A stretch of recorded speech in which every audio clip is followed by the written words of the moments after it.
Justin Trudeau ने Canada के prime minister के रूप में अपने पोजीशन से रिज़ाइन करने की अनाउंसमेंट की है, जो कि एक सिग्निफिकेंट पॉलिटिकल इवेंट है। उनका ये डिसीजन ऐसे टाइम पर आया है जब उनकी लिबरल पार्टी को बहुत से चैलेंजेस का सामना करना पड़ रहा है, जैसे कि गिरते हुए पोलिंग नंबर्स, पार्टी के अंदर इंटरनल डिस्प्यूट्स और कंजर्वेटिव पार्टी के रिसर्जेंस जो पोली एवरा की लीडरशिप में हो रही है।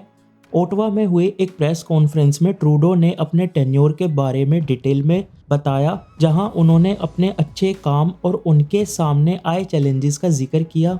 उन्होंने कहा, अगर मेरे पास एक रिग्रेट है तो ये है कि मैं चाहता था कि हम इलेक्शंस का तरीका बदलेंगे। मुझे ये उम्मीद थी कि लोग एक ही बैलेट पर अपने दूसरे या तीसरे चॉइसेस को रख सके।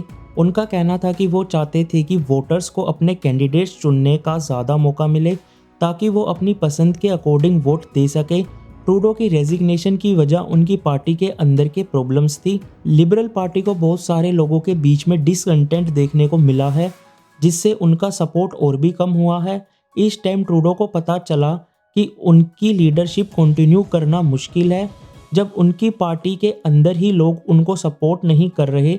इस देश को अगले इलेक्शन में असली चॉइस चाहिए और मुझे लगता है कि अगर मैं इंटरनल बैटल्स में फंस रहा हूँ तो मैं इस इलेक्शन के लिए बेस्ट कैंडिडेट नहीं हूँ, ऐसा प्राइम मिनिस्टर जस्टिन ट्रूडो ने कहा।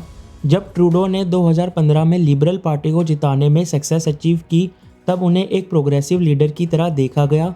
उन्होंने यूथ को इंस्पायर किया और उन्हें क्लाइमेट चेंज और जेंडर इक्वालिटी जैसे इंपॉर्टेंट इश्यूज़ को उठाने की कोशिश की।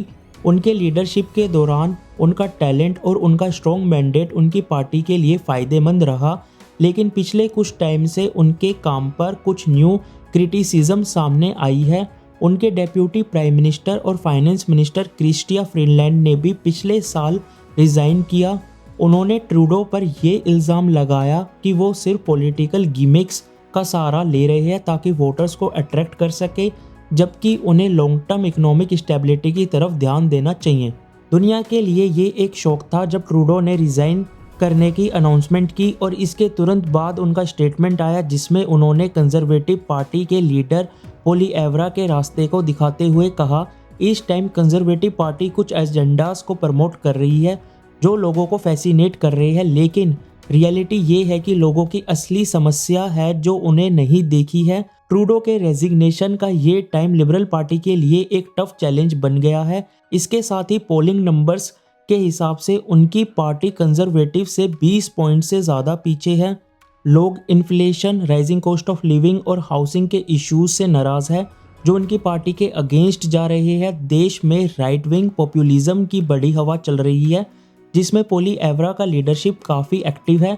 पोली एवरा ने ट्रूडो की पॉलिटिक्स पर बहुत सारे क्रिटिक्स किए हैं और उन्होंने अपने सपोर्टर से कहा है कि हम स्पेंडिंग को कम करेंगे, टैक्सेस को डिक्रीज़ कर देंगे, काम करने वाले लोगों को रिवॉर्ड देंगे और कनाडा को फर्स्ट प्रायोरिटी देंगे। जैसे ही ट्रूडो की यादगार लीडरशिप ख़त्म होती है तो लिबरल पार्टी को नए लीडर की तलाश करनी होगी। अब स्पेक्यूलेशन है कि कौन अगला लीडर बन सकता है, जिसमें former Bank of Canada governor Mark Carney, current foreign minister Melanie Joly और क्रिस्टिया फ्रीलैंड जैसी फिगर्स शामिल है। ये देखना होगा। ट्रूडो के रिटायरमेंट के साथ ही कनाडा की पॉलिटिकल लैंडस्केप का बदलाव होना तय है। उनकी रेजिग्नेशन से देश के फ्यूचर पर क्या असर होगा, ये देखने के लिए सभी तैयार है। बाकी वीडियो को लाइक करो, शेयर करो एंड चैनल को सब्सक्राइब करो।